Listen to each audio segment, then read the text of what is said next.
Deuxième partie de la vidéo sur le cycle transmettre, l'étude des fermetures géométriques. Et donc là, on va attaquer la résolution de la fermeture sur notre TD qui vient en parallèle du cours. Alors, on va déjà définir ce que c'est qu'une chaîne de solides. On va avoir des chaînes ouvertes, des chaînes fermées et des chaînes complexes. Alors, qu'est-ce qu'on appelle une chaîne ouverte? C'est une chaîne où, lorsqu'on étudie le graphe de liaison, l'ensemble des éléments, des classes d'équivalence sont reliés par une liaison et on n'a rien qui relie la sortie à l'entrée. C'est-à-dire on a une chaîne ouverte, la définition est comprise dans le nom, et donc on va avoir n plus 1 solide assemblé par n liaisons en série finalement. Donc ça c'est une chaîne ouverte, ça se voit en étudiant le graphe de liaison du mécanisme. Une chaîne fermée, c'est la chaîne ouverte qu'on a refermée, c'est-à-dire que la dernière liaison, on va l'avoir reliée à la première. Alors, il y a 2, 3, 4, 5 liaisons et l'ensemble est fermé. Donc, c'est typiquement ce qu'on étudie dans ce TD, c'est bien une chaîne fermée et qu'on étudie avec des fermetures géométriques. Une chaîne complexe, c'est une chaîne qui va mélanger plusieurs chaînes fermées, éventuellement même, pourquoi pas, avec un petit bout en chaîne ouverte.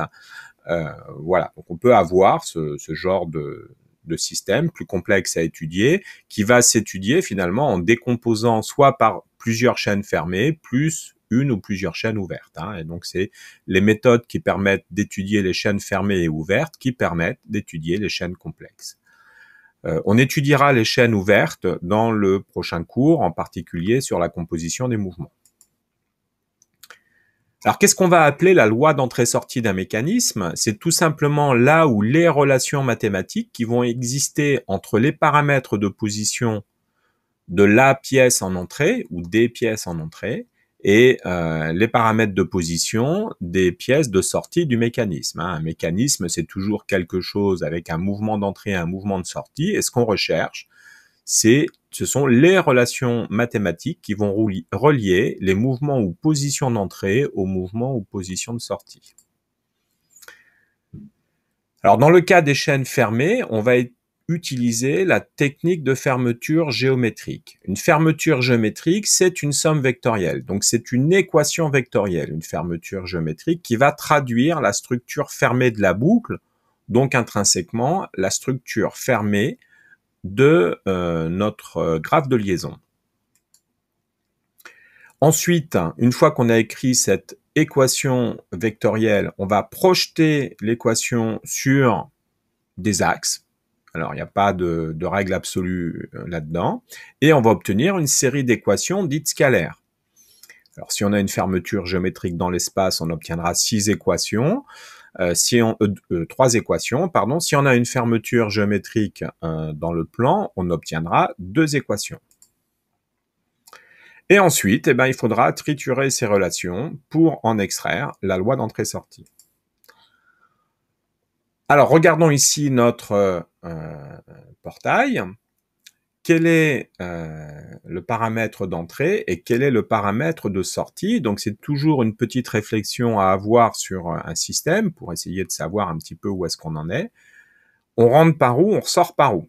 Alors, ici, on rentre, c'est le vérin qui va agir sur la position du ventail. Donc, on rentre par le paramètre lambda. Et ensuite, en sortie, on a la position du ventail qui est déterminée par l'angle θ. Alpha, c'est donc un paramètre interne du système. Et l'objet de l'étude géométrique, c'est de relier lambda en fonction de θ, idéalement d'écrire θ égale quelque chose qui dépend de lambda. C'est pas toujours possible. Des fois, on a la sortie en fonction de l'entrée, des fois l'entrée en fonction de la sortie, des fois une relation globale qui va relier l'entrée et la sortie, et on utilisera des méthodes numériques pour résoudre ces équations. Alors, exprimons la fermeture géométrique du système. Donc, comme on l'a dit, ça doit traduire la géométrie du système. Donc, on voit qu'on a les points O, A, B, et donc on va traduire cette fermeture géométrique. C'est tout simplement, on fait le tour, on part de O, on va à A, on va à B, et on revient à O. OA plus AB plus BO égale vecteur nul. Alors ça, il va falloir le décrire un petit peu, c'est-à-dire que le vecteur OA, ici, eh ben, j'ai des caractéristiques de mon système qui vont me faire me déplacer sur OA. Donc on va donner la distance ici A, on va donner ici la distance B, et on va dire que pour aller de O vers A, eh bien, on a moins AY0 plus BX0. On va utiliser pour décrire la géométrie de notre système toutes les bases pour avoir des équations plus simples. AB, on l'a déjà dit, AB, on l'avait dit, bah, c'est tout simplement lambda x3, qui est aussi x1, puisque x3 est obtenu par translation de x1. Donc ici, on pourrait mettre x3 ou x1, ça ne change rien. Et il nous reste à trouver BO. Et bien BO, il va falloir remonter comme ça. Donc il nous faut d'autres paramètres de la géométrie du système. Donc on va avoir ici la longueur petit c, par exemple, et ici la longueur petit d. Et donc BO, ça va être dy3 plus cx2, pardon, on est suivant ce repère-là. Donc dy2 plus cx2. Hein, oui, x3, y3, c'est lié à cette pièce-là. Hein, et ce sont la représentation y2, x2 qui est liée à la pièce verte. Donc cx2 moins dy2. On met tout ça dans notre équation et voilà, on obtient la fermeture géométrique. Donc la fermeture géométrique, c'est une équation vectorielle, ici, qui est exprimée dans l'ensemble des bases qui ont servi à construire notre paramétrage du système. Alors on fait attention, toujours on vérifie l'homogénéité du résultat, hein, j'ai des vecteurs unitaires, donc devant, à chaque fois, j'ai bien une distance. Hein, donc je vérifie, A c'est bien une distance, B c'est bien une distance, lambda c'est bien une distance, C c'est bien une distance, etc. Parce que la probabilité de faire des erreurs de calcul est assez élevée lorsqu'on fait des fermetures géométriques, il faut vraiment avoir une grande rigueur. Voilà, donc ensuite, eh ben, il va falloir projeter la fermeture géométrique. Alors on nous demande de le faire ici sur les axes x0 et y0, donc bah, ici j'ai déjà y0, ici j'ai déjà x0, là j'ai x1, donc il faut décomposer x1 en fonction de x0 et y0, on appelle ça exprimer x1 dans la base 0, x2 il faudra faire pareil, y2 il faudra faire pareil, de telle sorte qu'on n'a plus que des vecteurs x0, y0 dans cette équation vectorielle. Pour faire ça, on va sortir notre figure de changement de repère, qui permet de passer de R0 à x1. Et là, je vois que x1, ben, en projection sur x0, j'ai x1 qui vaut cosinus θ x0, ici, et sinus θ y0, hein, voilà. Donc on a ici notre décomposition du vecteur x1. Alors ça, c'est super important de savoir le faire et de savoir le faire rapidement et sans erreur. Donc là, c'est fait pour x1. On va faire la même chose pour x2, y2. Donc pour x2, y2, il faut que je sorte ma deuxième figure de changement de base. Et là, je vais écrire bah, que x2, à l'identique de ce que j'ai fait pour x1, c'est cosinus alpha cette fois-ci, puisque le paramètre c'est alpha, x0 plus sinus alpha y0. Voilà. Et on va écrire la même chose finalement pour y2, mais là on fait attention. On a ici une valeur du sinus, hein, le côté opposé, en négatif sur l'axe x0, donc moins sinus alpha x0, et le côté adjacent, c'est cosinus alpha suivant y0. Cosinus alpha y0, vous voyez. Ensuite, ben, ce x1, ce x2, ce y2, on remplace ça dans notre équation. Alors du coup, là, on voit bien qu'elle a pris de l'ampleur. Hein, donc j'ai simplement remplacé ça, c'est la valeur de x1 qu'on avait ici, ça c'est la valeur de x2, et ça c'est ce qu'on a obtenu pour y2. Et l'étape suivante, c'est de regrouper tous les termes en x0 et y0. Donc je factorise tout par x0 et y0. Et si ce vecteur ici décrit est égal au vecteur nul, eh bien c'est que les deux éléments devant x0 et y0 sont nuls. Le coefficient scalaire qui se trouve devant x0 est obligatoirement nul et le coefficient scalaire qui est devant y0 est également obligatoirement nul. Je vous rappelle que lorsqu'on décompose un vecteur dans une base, les deux nombres qui sont suivants x0 et y0, ce sont les deux coordonnées du vecteur. Donc ça, c'est la coordonnée en x, ça, c'est la coordonnée en y, et le vecteur nul, il a comme coordonnée 0, 0. Donc ça me permet d'écrire que la première coordonnée est nulle, ça c'est la coordonnée suivant x0, et la deuxième coordonnée est nulle. Voilà. Et maintenant, je suis passé d'une équation vectorielle à une équation scalaire. Je vérifie toujours que j'ai bien quelque chose d'homogène et que j'ai pas oublié quelque chose. Donc là, c'est bien une distance fois cosinus qui est sans dimension, une distance cosinus qui est sans dimension, une distance fois sinus qui est sans dimension, etc., etc. Je n'ai rien oublié. À chaque étape, je vérifie l'homogénéité de mon résultat. Alors, c'est pas terminé. Maintenant, il va falloir exprimer, dans l'idéal, je vous rappelle, c'est d'exprimer θ en fonction de lambda.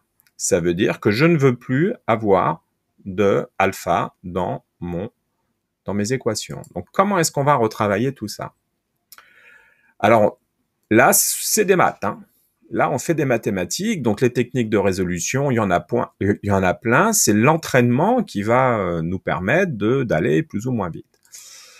Alors ici, je propose, il y a peut-être d'autres méthodes, je propose d'isoler donc la partie en cos alpha, sinus alpha, ici, donc d'un côté de l'équation, donc je passe ça de l'autre côté, il y a un signe moins qui arrive, je passe ça de l'autre côté, il y a un signe moins qui arrive. Je vais mettre tout ça au carré, je vais mettre les deux membres de mon équation au carré, vous voyez, hop, hop, carré, carré. Alors, je remarque que si je développe, regardez, c'est curieux, si je développe ici, donc je vais voir a plus b au carré, donc c carré cos carré alpha plus d carré sinus carré alpha plus 2cd cosinus sinus alpha. Ici, je vais avoir un c carré sinus carré alpha qui va venir avec lui, je vais mettre c carré en facteur cos carré plus sinus carré c1. Je vais avoir un d carré sinus carré alpha plus d carré cosinus carré alpha. Je vais mettre d carré en facteur sinus carré plus cosinus carré C1. Je vais avoir ici le terme 2CD cos alpha sinus alpha, 2CD cos alpha sinus alpha avec un signe moins, et donc ils vont s'annuler. Au total, dans ce membre-là, lorsque je vais faire la somme, il me restera plus que C carré plus D carré, j'ai plus d'alpha. Magique. De l'autre côté, on va développer, on va voir ce que ça va nous donner. Parce que là, on n'a pas des termes identiques. Donc, vous voyez, là, j'ai tout développé. Alors, on voit bien le c carré cos carré alpha qui va venir avec où est-ce qu'il est placé, c carré sinus carré alpha. Vous voyez, j'additionne, ça fait 1. D carré sinus carré alpha avec le d carré cos carré alpha, j'additionne, ça fait 1. Le 2cd cos alpha sinus alpha, 2cd sinus alpha cos alpha, un signe plus, un signe moins, ça s'annule. C2 plus D2, si je regarde de l'autre côté de l'équation, donc j'ai un peu la même chose qui arrive, c'est-à-dire que j'ai un lambda de t carré cos carré θ, j'ai un lambda carré de t sinus carré θ, donc ça, ça me fait lambda carré. J'obtiens également les A2 et B2, A2 plus B2, et un terme en 2 lambda b cos θ moins a sinus θ. Alors, on va reprendre cette équation ici, on va essayer de regarder un petit peu ce qu'on a. Alors, on a déjà, on pourrait à la limite s'arrêter à cette relation-là, parce que cette relation-là, elle relie lambda à θ, et c'est ce qu'on veut. Mais effectivement, on nous demande d'exprimer le paramètre de sortie, θ, en fonction du paramètre d'entrée. Alors, ici, il y a une formule trigonométrique qui va nous être très utile. C'est celle qui dit que a cos θ plus b sinus θ, c'est racine de A2 plus B2, cosinus θ moins phi, avec phi qui vaut arctangente de B sur A. Alors là, il y a le B et le A qui sont inversés par rapport à cette formule trigo, mais ça va me permettre de relier finalement ce cos θ et ce sinus θ. Ici, C2 plus D2. Alors, C2 plus D2. On a comment dire, un triangle rectangle là, hein, puisqu'on a une perpendicularité entre ces deux distances, et c'est finalement la longueur que l'on a ici, L au carré. Si on regarde bien, on a une longueur ici, et on en a une autre là, qui vaut B2 plus A2. Donc ça, c'est intéressant. Ça va nous permettre de simplifier un petit peu nos équations ici. Donc là, j'ai remplacé mon B cos θ moins A sinus θ avec ce que j'ai dit en faisant attention aux signes. Et on va maintenant travailler sur ces deux éléments-là en ayant ici L carré, cette distance-là, qui est finalement la seule distance importante. Finalement, la distance qui est importante, c'est comment je vais de O à A, de O à B, pardon. Quelle est la longueur? Que j'y aille par là, que j'y aille en faisant un tour comme ça, peu importe. À la fin, ce qui importe, c'est la distance entre O et B. Ça qui est intéressant ici. Ici, il est important d'avoir la distance entre O et A, mais également arctangente A sur B. Alors, arctangente A sur B, qu'est-ce que c'est? Ça va être ce petit angle, là. Hein, donc, on va appeler gamma, par exemple. Et c'est ce petit angle que je vais utiliser. Alors, du coup, l'équation, c'est déjà nettement simplifiée ici. Hein, et donc, je peux écrire que cosinus θ plus gamma égale L carré moins lambda carré sur 2 lambda L. Voilà une relation. Après, on peut continuer, θ plus gamma égale arc cosinus, etc. Mais voilà. Là, on a exprimé assez clairement l'angle de sortie en fonction du paramètre d'entrée. Donc, on pourrait, pour regarder un petit peu comment ça se passe, on pourrait, avec des valeurs numériques, tracer l'angle θ en fonction de la course du vérin et puis voir finalement quelle course de vérin il me faut pour obtenir un débattement angulaire de 30 degrés, 90 degrés. Voilà, hein, c'est ça un petit peu ce serait un petit peu ça l'objectif de cette fermeture géométrique par exemple. Voilà, on a été jusqu'au bout de la résolution, donc bien comprendre que dans cette résolution, il y a deux éléments. Il y a une partie qui est écriture de la fermeture géométrique. Donc, premièrement, une équation vectorielle qu'on finit par décomposer dans une base. Donc, on va chercher les figures de changement de repère pour exprimer tous nos vecteurs dans la même base. Et ensuite, c'est un travail assez simple. Et il y a une deuxième partie qui est une partie plutôt mathématique trigonométrique. Hein. En général, il y a plein de cosinus, tangentes, sinus, etc. qui se baladent, forcément, hein, puisqu'il y a des projections de base. Et à ce moment-là, effectivement, on fait des maths. Hein. On fait des maths et là, il y a une partie expérience hein, qu'on verra en TD. Alors après, c'est un peu toujours les mêmes méthodes hein, qui permettent d'arriver au résultat, avec quand même une constante, c'est-à-dire bien retenir que pour éliminer un angle, puisque généralement c'est ça, hein, on a un angle quelque part dans une relation qui nous gêne et qu'il faut faire disparaître, eh bien le meilleur moyen d'éliminer un angle, c'est pas de la substitution, hein, c'est pas de l'exprimer dans une ligne et de le remplacer dans l'autre, parce qu'en généralement exprimer ce terme dans une ligne, ça va nous donner un sinus alpha, donc arc sinus alpha égale arc sinus truc, et puis dans l'autre ligne on a du cosinus, donc ça nous fait du cosinus de arcsinus, ça nous emmène nulle part. Hein. Donc la substitution n'est pas du tout la méthode à utiliser pour la résolution de ces équations. Par contre, bien retenir que cos carré A plus sinus carré A, ça fait 1. Donc essayons de, si on a le cos à un moment donné, si on a le sinus, on les met au carré, on les additionne et ça fait 1. Donc il faut isoler le terme en cosinus, isoler le terme en sinus sur une autre équation, mettre chacune des deux membres de cette équation au carré, additionner les deux membres de chacune des équations, et on a du cos carré plus sinus carré égale 1, et l'angle il disparaît comme ça, comme par magie. Voilà, alors évidemment, l'important ensuite, c'est de faire des TD, donc voilà, faut travailler ça, il y a plein d'exercices qui existent, et je ferai une ou deux vidéos pour illustrer les TD.